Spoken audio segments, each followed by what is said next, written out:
Midi 14h, Sud Radio, la France dans tous ses états, le face-à-face. Vous ne pouvez pas imaginer ce qui se passe en Iran. Des milliers et des milliers de personnes ont été tuées. Des amis, des proches. Ils tuent tout le monde en Iran. Vous êtes bien sur Sud Radio. Perico Légas reçoit Fariba Ashtroudi. C'est une femme exceptionnelle. Je suis très flatté, très honoré de vous recevoir, Fariba Ashtroudi. Nous ne pouvions pas, dans la France, dans tous ces États où nous avons plutôt prédilection à parler des sujets qui sont intérieurs à la France, mais les liens historiques et culturels entre la France et l'Iran sont réels. La tragédie auquel on assiste sur nos écrans est épouvantable. Elle nous fait penser à celle du 7 octobre sur d'autres paramètres, mais c'est aussi éprouvant, c'est aussi émouvant. Vous êtes iranienne, vous êtes archéologue de formation, écrivain, essayiste, romancière, poète. On peut dire que vous êtes une intellectuelle ouverte et humaniste, grand reporter, bien entendu. Vous connaissez bien la situation parce que vous êtes passé par Israël. Évidemment, vous connaissez la situation iranienne. Vous connaissez les liens avec la France et l'Iran. Et puis, vous êtes la fille de Mossel Ashtroudi, qui est une figure, qui était un religieux, je crois. Non. Mon grand-père était un grand ayatollah. C'est votre grand-père qui est un ayatollah et votre père était un grand scientifique. Un grand scientifique, un universitaire. Donc vous connaissez donc les questions religieuses, bien entendu, et ce qu'est le chiisme, et ce qu'est le rôle des ayatollahs. Et tous les ayatollahs iraniens ne sont pas, j'allais dire, les fervents de terreur que l'on connaît, parce que on parlera du chiisme, qui est plutôt une lecture une forme d'ouverture dans l'islam. C'est un débat. Le débat est ouvert. Et vous êtes autrice de La guerre des 12 jours, qui paraîtra au mois de mars. Vous reviendrez, on vous réinvitera, Fariba Ashtroudi, pour parler de ce livre. Je vais vous poser une question simple. On va parler de l'association Mossel Ashtroudi. Pour la présenter, je voudrais vous poser une question simple déjà. Comment un pays, et c'est vrai pour la Turquie et la civilisation ottomane, comment un pays comme l'Iran, la Perse, qui est un symbole, qui est une des plus belles civilisations orientales, qui participe des fondations de notre civilisation, même si on dit qu'on est helléno-judéo-chrétien, le rôle de la Perse, les lettres persanes, je fais allusion à plein de choses. Comment se fait-il que ce pays qui a été un exemple de civilisation, d'évolution, d'harmonie, de culture, puisse aboutir, avec une population, un peuple aussi digne, aussi fier et aussi noble, à une situation de telle barbarie? Évidemment, c'est pas en 2 minutes que je pourrais expliquer l'histoire iranienne, mais disons de façon. Comment on peut basculer absolument, après avoir été ce que l'on était? Il faut savoir que dès le XVIe siècle, quand l'erreur ou pas erreur, les Safavides ont déclaré le chiisme religion de l'État, jusque-là, c'était effectivement le sunnisme l'emportait en Iran. À partir de ce moment-là, le clergé et la royauté ont tenu les deux, c'était les deux pôles du pouvoir de l'Iran. Mais les religieux lorgnaient toujours pour prendre le pouvoir absolu en Iran.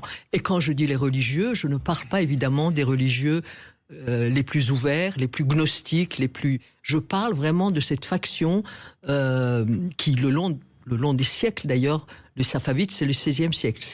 Le long des siècles, s'est radicalisé et voulait vraiment un gouvernement totalement religieux.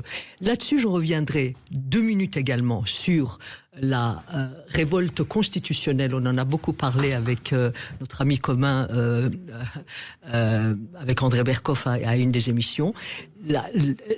L'Iran a basculé à ce moment-là. Il ne faut pas oublier, vous avez parlé justement de cette civilisation qui était à la pointe de beaucoup de choses. C'était la première constitution du Moyen-Orient. C'était une révolution constitutionnaliste avec beaucoup de sang ont été versés. Mon grand-père, à ce moment-là, qui était un grand ayatollah, était pour la Constitution. Et je tiens à le dire. On est en quelle année, là, cette Constitution? 1906. La révolution constitutionnelle. Donc, mais hélas, cette révolution constitutionnelle a été également déviée, finalement, la royauté. Il y a eu quand même... L'ancienne monarchie des Qadjars, absolument, des Qadjars. Il y a eu quand même une constitution. encore une fois, je le dis, la première du Moyen-Orient. À ce moment-là, effectivement, il y a eu quand même des changements et on arrive à l'époque mais les institutions, une grande partie des institutions étaient encore... L'Iran a commencé à je dirais pas la modernisation est venue avec Reza Shah, mais une partie du pouvoir était toujours tenue par le clergé, et dans la Constitution, il y avait toujours le regard du clergé sur les lois. Alors, sans faire de comparaison inappropriée avec la République française, où nous avons en 1905 la loi de séparation des États et de l'État, le chiisme, l'islam est la religion d'État en Iran, où c'est, j'allais dire, une institution annexe, où elle participe à la gestion de l'État. C'est devenu une religion d'État à partir de la Révolution, à partir c'était, si vous voulez, c'était une religion qui avait droit de regard sur les affaires mais sociale et privée, on allait dire, voilà. Elle est devenue religion de l'État à partir de la Révolution islamique. Donc une religion politique. Absolument. Parce qu'elle est une religion politique. Et là, elle s'est immiscée. Et pourquoi on est arrivé à ça également 1953, avec le docteur Mossadegh, exactement, qui était une forme d'émancipation, de souveraineté de l'Iran. Là, ça aurait pu changer la face du Moyen-Orient. 2 fois, justement, la constitution iranienne de 1906 et l'arrivée au pouvoir du docteur Mossadegh, coup d'État CIA. Il est dans les non-alignés avant les non-alignés, avant que ce soit Nasser ou Nehru. Absolument. Il essaie de créer une émancipation de l'Iran vis-à-vis des puissances entre guillemets coloniales, pétrolières. Ce sont les firmes, le gouvernement britannique, avec les firmes pétrolières, puisqu'il avait nationalisé le pétrole iranien, qui avec le font l'aide des Américains. Avec la complicité, et c'est là où Reza Pahlavi reprend le pouvoir. Au début, Reza Pahlavi était vraiment, il était assez démocrate. C'était un jeune roi très aimé. Il faut le dire. Après, il y a eu vraiment un changement total. Élevé à l'occidental, ouvert, avec des valeurs modernes. Totalement, qui aimait beaucoup Ronsard, paraît-il. Et mais à ce moment-là, les choses ont basculé de façon exactement qui a accouché d'une révolution islamique et ça a été je ne dirais pas la fin de la Perse, la raison, ou c'est la résistance culturelle qui aujourd'hui montre à quel point les racines de cette culture sont grandes. Depuis 47 ans, un pouvoir répressif, un pouvoir sinon totalitaire, mais autoritaire à un point, et un pouvoir clérical, mais avec énormément de lutte entre le peuple et le pouvoir, et au sein du pouvoir. Fariba Astrodi, comment une société aussi évoluée, aussi culturée que celle, sans que ce soit général, il y a aussi une classe défavorisée en Iran, mais le Shah d'Iran laisse un État relativement moderne, comment une classe politique évoluée, quand même habituée aux valeurs démocratiques, a pu se laisser berner par les ayatollahs chiites 1979, l'ayatollah Khomeini, qui finalement leur fait croire on va dégager le Shah et on va faire une société harmonieuse de tolérance et autres. Comment les partis politiques de gauche, les partis républicains, les partis démocrates ont pu se laisser avoir par les ayatollahs? Écoutez, quand vous voyez un Foucault qui Dieu sait l'intelligence de Foucault, Michel Foucault, le philosophe français, a vraiment été emballé par cette révolution. Et mon ami Feu Shoigon, un très grand philosophe, qui a quand même dit 10 000 fois après, il a dit bon, si je devais me saigner, je le ferais, mais qui a vu en Khomeini un Gandhi du chiisme. Je pense qu'effectivement, ce que vous avez dit, ce côté gnostique du chiisme a pu faire croire que... Mais d'abord, méconnaissance de Khomeini... Revenons là-dessus. Le chiisme est une dissidence de l'islam, donc le prophète Ali, c'est et donc est-ce qu'on peut dire que les chiites sont les protestants, sont les réformateurs de l'islam, donc porteurs de valeurs peut-être plus humanistes, plus progressistes que les sunnites? Une partie minoritaire. Est-ce que c'est ça qui peut induire en erreur? Est-ce que c'est cet aspect-là qui a pu induire en erreur les partis démocratiques iraniens? Je pense que c'était un mélange de choses. Il y avait déjà le fait que les erreurs d'appréciation sont terribles par rapport au sein de la gauche iranienne. Les erreurs d'appréciation et puis la base de la société était profondément religieux. C'est eux qui ont mené, effectivement, qui ont mené Khomeini au pinacle. Ils l'ont vu, ses portraits dans la Lune, et vous voyez le mouvement révolutionnaire. Et puis, le fait que le Shah n'avait laissé aucune place à une sorte même mini-démocratie pour qu'il y ait... vous voyez, donc ça a accouché d'une... C'est trop complexe pour le dire mais dans pas mal de mes livres, je l'explique. Ali Khamenei, les larmes de Dieu, etc., etc. Et il y a d'excellents d'autres livres de journalistes, aussi bien que sociologues iraniens. Farida Ashtroudi, on a 1 heure pour passer ensemble, on va y revenir. Vous restez avec nous, vous êtes sur Sud Radio, je reçois Farida Ashtroudi, je vais la qualifier Farida Ashtroudi, je vais la qualifier d'intellectuelle iranienne, et en tout cas expert de la situation. Vous nous appelez au 0826 300 300, vous nous posez des questions. Est-ce que la situation en Iran, est-ce que la tragédie iranienne vous touche? Est-ce que vous avez envie de comprendre un peu plus ce qui se passe? Et quels sont les liens historiques avec la France et l'Iran qui permettent que nous nous inquiétions, même au niveau institutionnel, sur ce qui va se passer dans ce pays? À tout de suite, on vous retrouve. Midi 14h, Sud Radio, la France dans tous ses états. Perico Légas reçoit Fariba Ashtradi, intellectuelle, archéologue, écrivain, essayiste, fille de Mossel Ashtradi. Ashtroudi. Je vous en prie. Fariba témoigne aujourd'hui de la souffrance du peuple iranien. Nous décryptons avec elle la réalité de cette situation absolument épouvantable. On est en train de mettre les points sur les i de certains malentendus qu'il y a pu y avoir. Fariba, le pouvoir des ayatollahs s'appuie aujourd'hui essentiellement, bien sûr on parle des pages d'Aran, des gardiens de la révolution, de la gendarmerie. Vous expliquez très précisément que ce sont surtout des civils, quelquefois des repris de justice, que le pouvoir investi d'un pouvoir de police, qui ont libre cours, qui se comportent comme ils veulent, exactement comme la Gestapo avait investi à un moment donné des voyous pour combattre la résistance. Et ce sont ces corps-là, pas forcément les institutions, les forces de l'ordre sur lesquelles il peut y avoir un débat interne et un doute, ce sont eux qui sont les nervis du régime et qui commettent les atrocités que l'on voit à la télévision. Alors, on va quand même commencer par le début. Il ne faut pas oublier que ce pouvoir est répressif. Il l'a toujours été.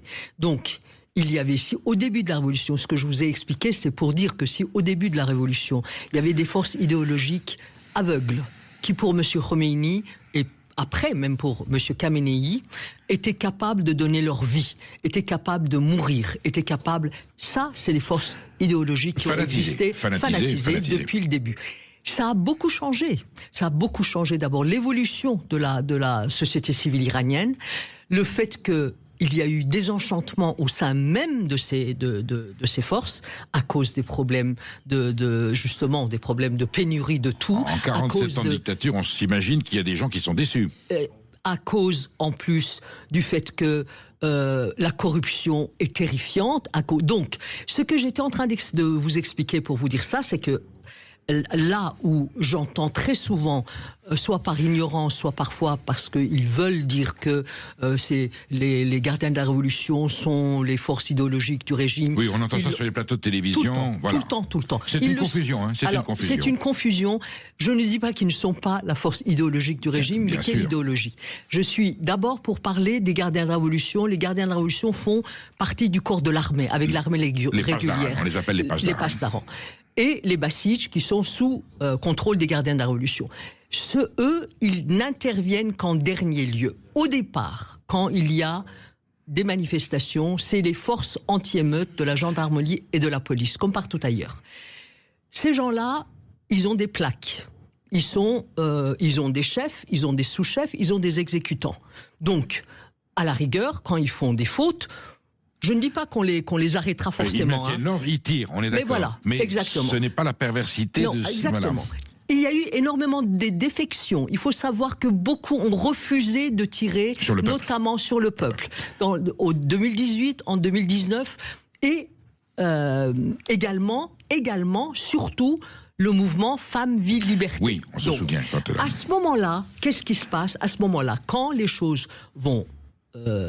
mal, et que ça dégénère, le pouvoir, sur ordre du pouvoir judiciaire, donne alors, au sein des gardiens de la Révolution et des services secrets. Des services secrets de la...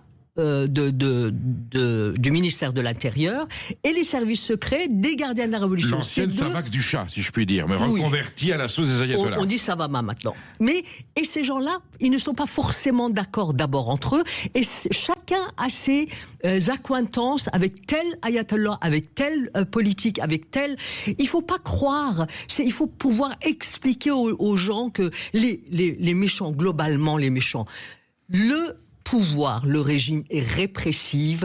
Au sein de cette répression, il faut comprendre qui fait quoi. Alors, qui fait le sale travail? Alors, justement, le sale travail, quand ça dégénère à ce point-là, c'est-à-dire au départ, déjà, la répression est chez les forces anti-émeutes. Bien sûr. Je ne les justifie pas. Bien sûr. Mais les forces anti-émeutes, ici aussi, peuvent de temps en temps éborgner, comme on a vu pendant les Gilets jaunes, mais ils ne le font pas exprès. Ce qu'on appelle des bavures. Mais, voilà. C'est des bavures. Enfin, des bavures, parfois, là-bas, c'est beaucoup plus féroce. En Iran, c'est autre chose. Voilà, c'est beaucoup plus féroce. En France, on considère que c'est une bavure. Absolument beaucoup plus féroce. Il ne faut pas, quand même, comparaison n'est pas raison. Néanmoins, mais quand ils refusent de tirer dans le tas, là interviennent les civils, ce qu'on appelle les civils. C'est-à-dire, on les appelle en Iran les civils, c'est-à-dire ils n'ont pas d'uniforme. C'est eux qu'on voit qui viennent avec les motards. C'est une milice, mais sans uniforme. C'est une police secrète quelque part du pouvoir. Je ne sais même pas qui ils sont. Parce que Comment ils sont choisis? Alors, justement, ils sont choisis d'abord parmi la lie de la société et parfois... La pègre, on peut dire.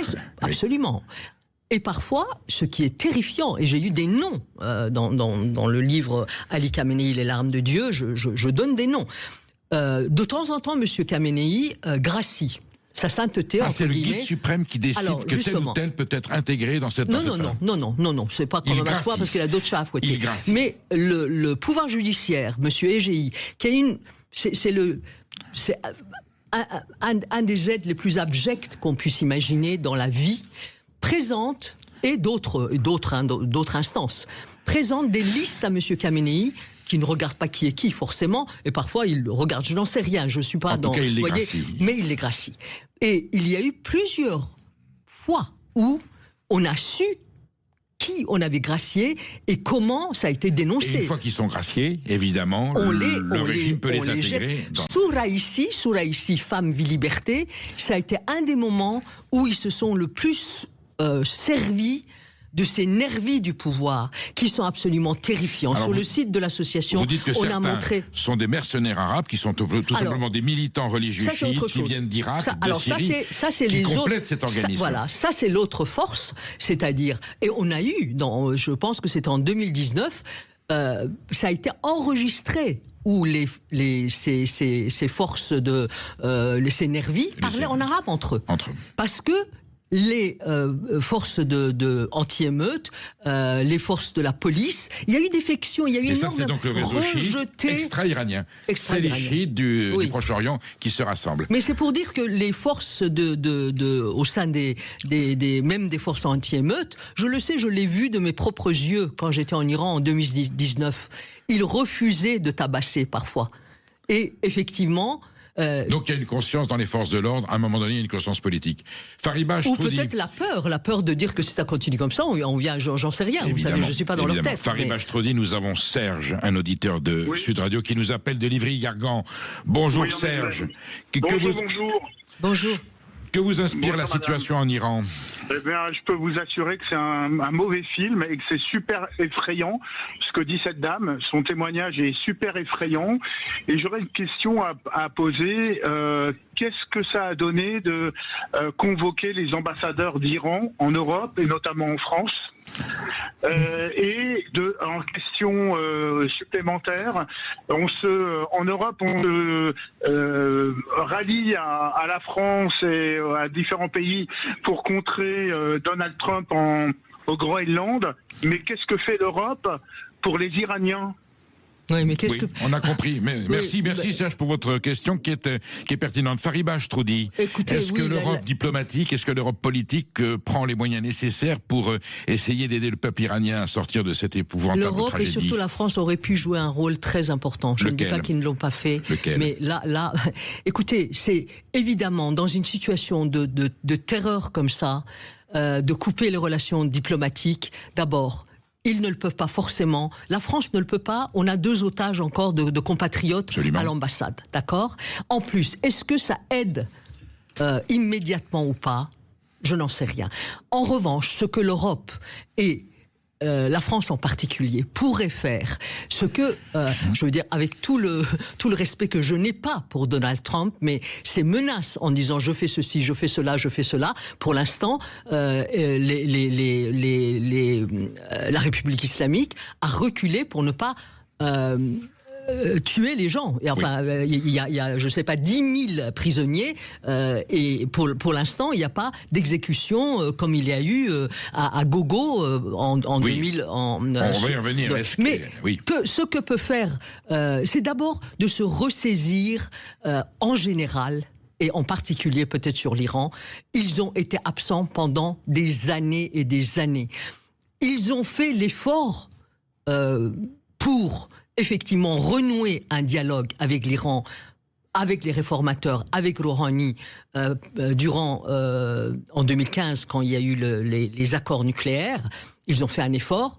Et après, quand effectivement les États-Unis se sont retirés de cet accord, ils n'ont pas eu la force de dire « nous ». On va peut-être rester pour aider. On y revient dans quelques instants. Vous êtes sur Sud Radio. Appelez-nous si vous estimez que l'Europe et la France n'ont pas joué un rôle suffisant dans la solution de la tragédie iranienne. Est-ce qu'on est solidaire de ce peuple de façon pertinente? Et si vous avez des questions à poser à Fariba Ashtroudi, elle y répondra parce que le sujet non seulement est douloureux, est épineux et nécessite des éclaircissements que nous n'avons pas forcément aujourd'hui dans le débat public. À tout de suite sur Sud Radio.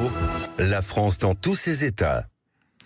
Perico Légas reçoit Fariba Ashtroudi. Nous parlons de la tragédie iranienne. Fariba est iranienne, intellectuelle, fille de Moshel Ashtroudi.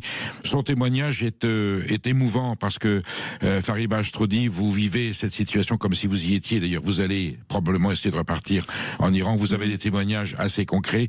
Vous nous expliquiez là à l'instant que le régime se maintient avec des moyens épouvantables dont il a encore le contrôle. Bien sûr. Malgré que certaines forces de sécurité commencent à douter de la légitimité de ce régime. Écoutez, même au sein du pouvoir, il y a beaucoup de gens qui doutent, mais cette terreur, il ne faut pas croire que c'est face simplement à la population. Il y a une terreur interne aussi. Je veux dire, si vous permettez, je termine sur ce que l'auditeur a demandé. C'est que quand je dis la France et l'Europe peuvent jouer un rôle, un très grand diplomate ami qui me disait même aujourd'hui la France devrait, ce que j'ai dit.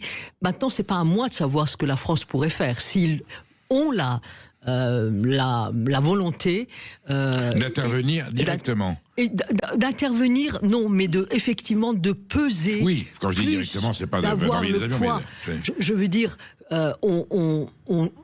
on critique Monsieur de Villepin quand il dit les Iraniens n'ont peut-être pas besoin de l'extérieur pour se libérer, simplement aidons ce peuple. Il a sûrement des idées. On n'a qu'à aller lui demander qu'est-ce qu'il propose. Donc, là-dessus, je termine et revenir à ce que vous dites.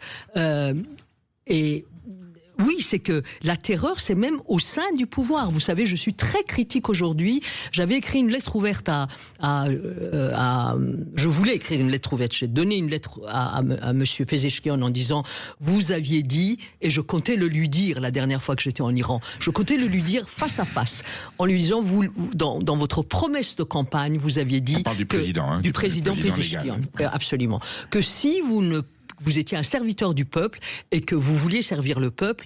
Et gageure, je pense qu'il avait vraiment cette intention. Mais que si vous n'y arrivez pas, vous alliez démissionner. Pourquoi vous ne démissionnez pas? Et très sincèrement, hier, je me suis dit, il doit avoir peur. Oui. S'ils démissionnent, ils sont capables de les zigouiller. Mais absolument. Considérons que c'est une trahison du régime. Mais de le voir à côté de EGI et évidemment, là, c'est la fin pour moi. À mon sens, je peux avoir tort. C'est la fin de sa de sa crédibilité après ce massacre. Fariba Ashroudi, ça a été le cas de beaucoup de présidents iraniens qui étaient otages, j'allais dire des ayatollahs, qui venaient avec des dispositions pendant la campagne électorale, et on a vu qu'ils n'ont pas pu aller jusqu'au bout. Farida Ashroudi, si le président des États-Unis passe à l'acte, donc là aujourd'hui on se dit, le gouvernement iranien semble dire nous ne procéderons pas à des exécutions de manifestants, on se dit bon, donc la menace de Trump leur fait peur, ils vont faire attention à ne pas franchir le seuil limite. Est-ce que pour autant une intervention américaine telle qu'on a pu le voir il y a quelques semaines par rapport au conflit israélien quand on a bombardé Téhéran, est-ce qu'une intervention militaire sur le terrain des États-Unis pourrait avoir des conséquences positives ou tragiques sur la situation en Iran? Écoutez, terrible, je pense terrible. Il y a quelques mois, écoutez, même si la situation a vraiment radicalement changé. Moi, quand j'étais sous le déluge des bombes pendant la guerre de 12 jours, je l'écris dans ce livre, j'ai vu effectivement pas une cohésion, j'ai vu une cohésion sociale pas derrière le régime. Le régime a essayé encore une fois de dire nous, mais pour l'Iran, ce qu'on voit aujourd'hui dans les manifestations organisées par le pouvoir, il y a certainement encore des gens, des Iraniens très sincères. Quelle part de la population on pourrait estimer? Un quart est encore légitime par rapport loyaux? Écoutez, ils ont eu Raïssi a eu 16 millions de votes, disons là-dessus. Mais c'est pour vous dire un corps électoral de 30 millions, je crois, comme ça, ou 80 millions, non, enfin 80 millions, pas tous, disons au moins 60 millions. Oui, mais je veux dire, donc il y a peut-être 30 millions sur 80 millions de chiites, d'Iraniens qui je pense même pas 30 millions, mais peu importe. Mais si vous voulez, ce que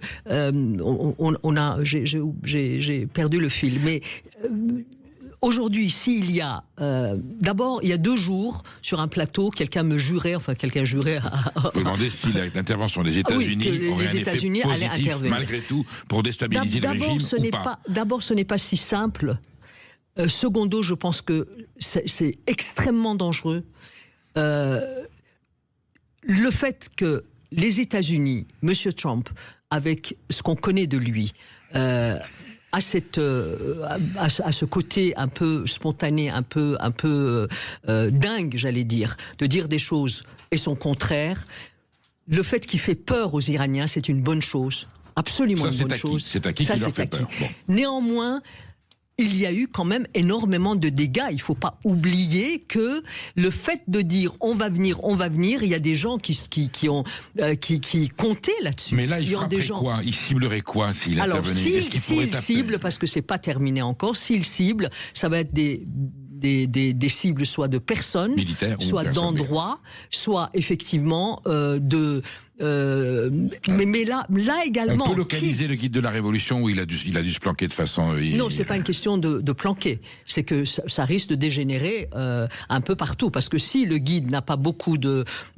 soutien en Iran, il en a même très peu, pratiquement rien, il a encore je ne sais pas si vous avez vu, même en Inde, il y a eu des manifestations pro-Khamenei pour l'Iran ou je ne sais quoi, avec des images de Khamenei. Déjà ça. Secondo, on ne sait pas comment les gardiens, ceux qui sont vraiment, alors cette partie des gardiens de la révolution idéologique, comment ils vont réagir, et surtout qui va mener ce bateau qui tangue. Vous voyez ce que je veux dire déjà.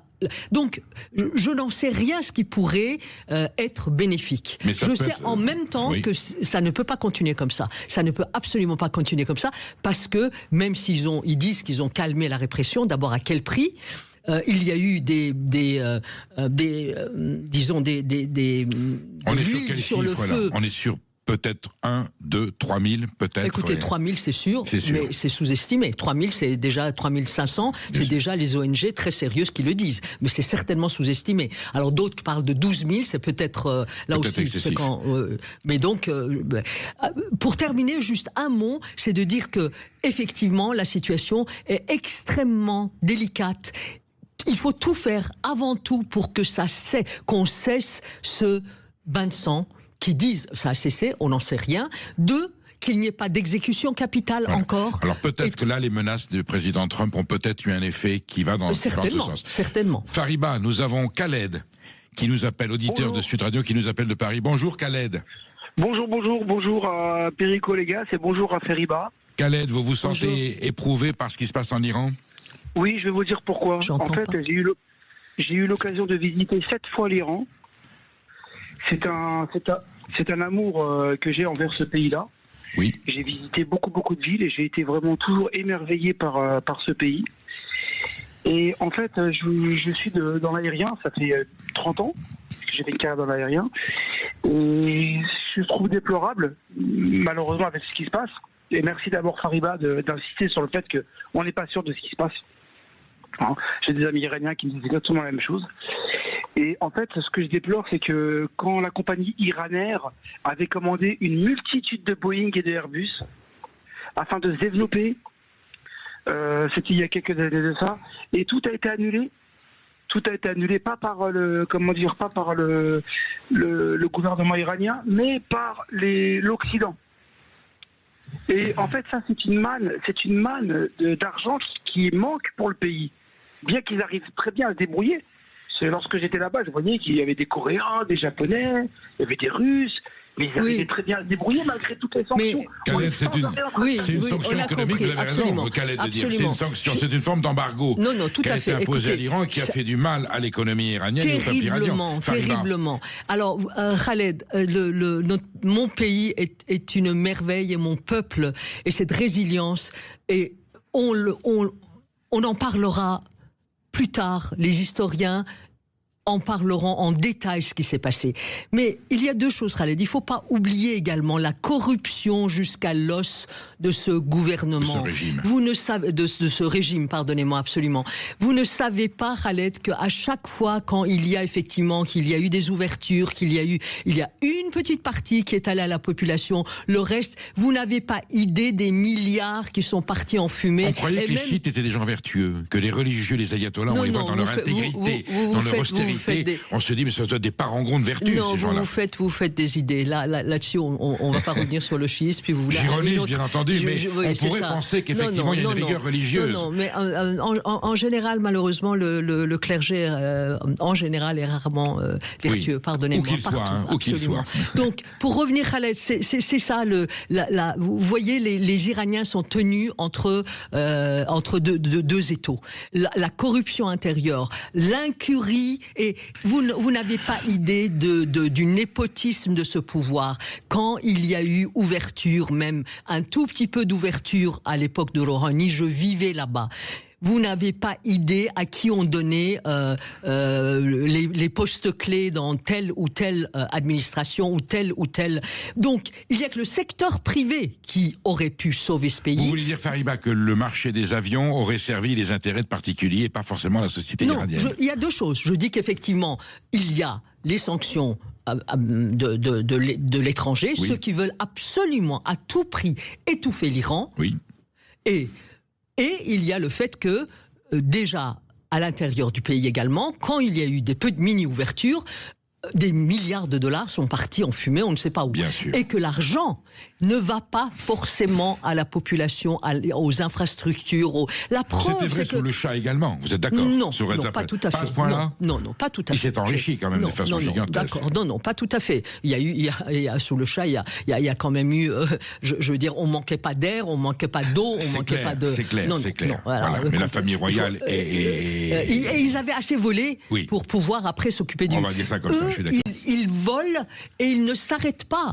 Je veux dire, justement, je me souviens. Donc, on ne peut pas mettre tout c'est les deux. C'est les deux combinés qui fait qui trinque. Et n'oublions pas que, effectivement, partout dans le monde, les sanctions ne servent le pouvoir, parce qu'après il y a une partie du pouvoir qui adore les sanctions, parce que après qu'est-ce qui se passe? C'est un prétexte. Non, c'est pas un prétexte. Pour eux, c'est un prétexte. Pas simplement un prétexte, parce que après il y a les spéculateurs, il y a le détournement d'argent, donc au sein des gardiens de la Révolution qui tiennent 60% de l'économie du pays, les sanctions, c'est une merveille, parce qu'ils détournent après... Ça leur donne l'occasion de détourner. Donc on ne peut pas... et c'est extrêmement difficile de dire que tout vient... Non. Ces gens ont montré à quel point ils étaient incapables. vous continue, savez... enfin, Fariba, on continue. On continue à en discuter. Vous nous appelez au 0826 300 300. La tragédie iranienne vous touche. Vous avez des éclaircissements. Vous avez des questions à poser à Fariba Ashtroudi. Elle y répondra. Vous appelez Emmanuel Galasso au 0826 300 300. On attend vos appels. À tout de suite. Sud Radio. Midi 14h. Sud Radio. La France dans tous ses états. Perico Légas reçoit Fariba Ashtroudi, membre de l'association représentante de l'opération Mohsen Ashtroudi, très importante, et auteur de La guerre de 12 jours aux éditions Chèvrefeuille, qui paraîtra au mois de mars. Vous reviendrez, Fariba Ashtroudi, avec plaisir, pour nous parler du contenu de cet ouvrage. Si je ne suis pas en Iran. Si vous n'êtes pas en Iran. Mais on pourra le faire par téléphone s'il faut éventuellement. Nous attendons éventuellement l'intervention des États-Unis. Le président Trump a dit, bon, j'ai eu des garanties comme quoi il n'y aurait pas de manifestants qui soient abattus. Quand le président des États-Unis, quand l'Amérique intervient en Iran comme elle l'a fait, elle vient vraiment au secours du peuple iranien, de ce que devrait être la démocratie iranienne, de la tragédie du peuple iranien, ou elle vient parce que M. Netanyahou a besoin d'attaquer son pire ennemi qui est l'Iran? Est-ce que, ici on est dans le parlons vrai, je n'ai pas d'a priori, je veux juste savoir la vérité. Absolument. Et quand on voit le fils du Shah, Reza Shah, qui brandit, et qui est là, un peu soutenu par Israël, est-ce que c'est une immixtion, j'allais dire, du problème israélien, qui se sert de l'inimitié, de l'hostilité de l'Iran pour régler ses comptes personnels, et M. Trump serait dans ce sens, il serait complice de cette duplicité. Il a montré qu'il n'écoutait pas toujours Netanyahou jusqu'au bout. D'abord, je tiens à dire que je ne parle pas d'Israël, je parle du gouvernement Netanyahou. Bien sûr, pas. Israël n'est pas Netanyahou. Et même sur les 7 octobre, on parle bien du gouvernement Netanyahou et pas de l'État d'Israël. Là, effectivement, je veux dire, aussi bien pendant la guerre de 12 jours, c'était le désir de M. Netanyahou, qu'aujourd'hui, c'est le désir de M. Netanyahou, alors que, effectivement, comme je vous ai dit, Trump ne l'écoute pas. J'ajouterais qu'effectivement, les appels totalement irresponsables de M. Reza Pahlavi, envers lequel je n'ai aucune animosité personnelle. Il a une légitimité politique ou historique ou rien du tout? Il a la légitimité d'être le fils de son père. Fils de son père. Mais je veux vous dire qu'entre les royalistes extramuros et les royalistes intramuros, ils ne sont pas du tout d'accord. Depuis, les royalistes intramuros, même s'ils sont très nostalgiques de l'époque de son père, depuis qu'il a été en Israël et depuis les bombardements, ils se sont désolidarisés de M. Pahlavi. Donc, pour revenir à cette responsabilité de M. Pahlavi en appelant, ce qui ne justifie en rien la répression du régime. Hein. Je veux dire, le régime aurait pu réprimer de la même manière, même s'il n'avait pas appelé, même s'il n'avait pas appelé, mais quelqu'un qui se dit homme de la transition ne peut pas se permettre de dire aux gens main nue, allez dans la rue et prenez les centres-villes. D'abord, ça ne veut rien dire. Ça veut dire quoi ? C'est facile de sa place. Non, mais ça veut dire quoi de prendre les centres-villes ? Enfin, ils y sont dans les centres-villes. Alors, et ces gens-là étaient au pouvoir. Le nombre de personnes, je parle peu de ceux qui m'appellent de l'Iran pour ne pas les mettre en danger. Mais je veux vous dire deux choses. D'abord, j'entends beaucoup de journalistes qui disent on a entendu, on nous appelle en disant que l'Amérique attaque. Moi, on m'appelle en disant espérons que l'Amérique n'attaque pas. Ni les uns ni les autres, c'est pas la vie de 10 personnes ou 20 personnes qui compte. C'est de savoir effectivement où va-t-on. Mais le nombre de gens qui m'ont là récemment au téléphone, quand je leur ai posé directement la question en disant est-ce qu'il y a vraiment beaucoup d'infiltrés comme à l'époque de la guerre de 12 jours, j'étais présente là, j'ai vu moi-même dans un bled perdu, ils avaient arrêté deux pauvres pelés d'ailleurs, je sais pas, ils ont été exécutés sûrement, parce qu'à l'époque ils exécutaient sur le champ. Vous parlez d'agents du Mossad ou non, pour être très concret? C'était c'était 2 Afghans à qui on donne de l'argent, à qui ils ont donné de l'argent, certainement, soit le Mossad, de toute façon de l'extérieur, ils l'ont dit. On les avait arrêtés avec des bombes artisanales pour faire, je sais pas, faire péter quoi. Je n'en sais rien. Ça permet aux ayatollahs de dire qu'il y a une intervention étrangère qui s'immisce dans les affaires intérieures de l'Iran. Bien sûr, les agents de Mossad, de toute façon, ne vont pas là-bas. Hein. Ils achètent et pour faire grabuge et pour que ça donne à la rigueur soit une guerre civile, soit... Encore une fois, je le dis, je ne justifie pas en disant que c'est à cause de ça que les ayatollahs tirent sur la population. Ils l'ont fait avant ça. Mais néanmoins, je parle surtout de la responsabilité d'un Iranien qui n'arrête pas de dire que son père a quitté l'Iran pour ne pas être responsable d'un bain de sang. Oui, bien sûr. Mohammad Reza Pahlavi, c'est pas que pour ça qu'il a quitté l'Iran.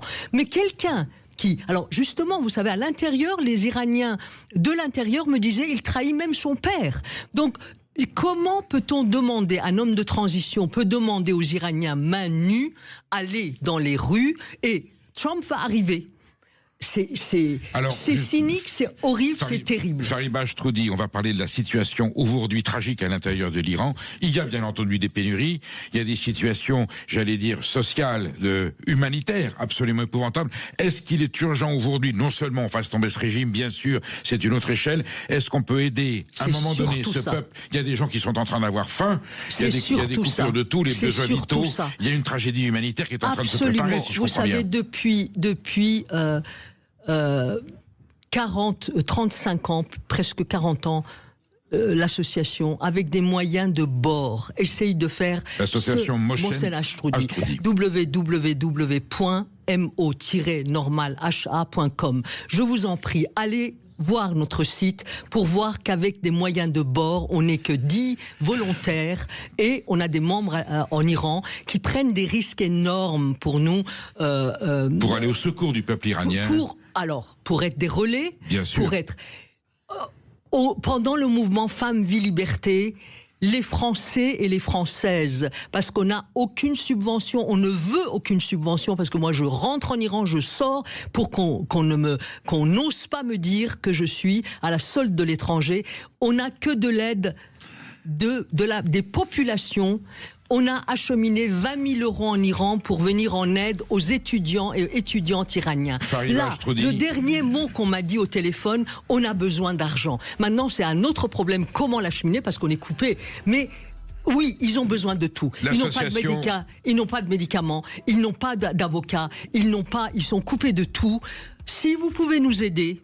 Le message est entendu, Fariba Ashtroudi. Je vous réinviterai parce qu'évidemment ce dossier n'est pas clos et bien sûr nous sommes solidaires de la tragédie que vit le peuple iranien et nous espérons une solution rapide. Merci d'être venu, d'avoir accepté cette invitation. Je rappelle le titre de votre prochain livre, La guerre de 12 jours aux éditions Chèvrefeuille. Quant à nous, Chèvrefeuille étoilé. Nous nous retrouvons lundi et demain c'est André Berkoff, le grand André Berkoff qui prend la suite de la France dans tous ses états. Bon week-end, merci Fariba une fois de plus et nous restons en contact pour poursuivre cette actualité. Merci à vous pour les jeunes, qui nous prend au trip pour et la qui nous prend jeunesse au cœur. iranienne.